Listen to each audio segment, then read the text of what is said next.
আমি বলতে চাই যে আমাদের যারা ইন্টারিম রয়েছেন আপনাদের চিন্তা করা উচিত, যারা দিল্লিতে পালিয়ে গিয়েছে তারা প্লেনের ভিতরে জায়গা পেয়েছে, কিন্তু কাবুল থেকে যারা ওয়াশিংটনের উদ্দেশ্যে রওনা দিয়েছিল তাদের সকলের জায়গা কিন্তু প্লেনের ভিতরে হয় নাই। প্লেনের ডানায় করে পালানোর চেষ্টা করেছে, প্লেন থেকে ছিটকে পড়েছে। আপনারা যে প্রজেক্ট হাতে নিয়েছেন এটা দিল্লির দালালির চেয়ে ভয়ঙ্কর হবে পরিণতি। থেকে পিছিয়ে আসুন।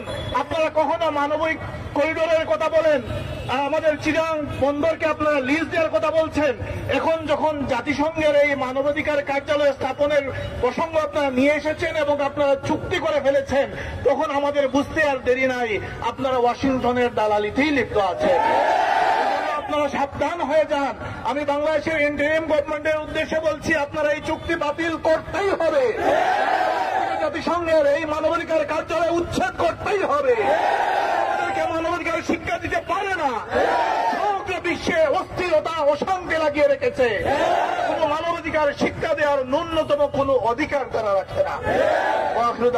আলহামদুলিল্লাহ রাব্বিল আলামিন।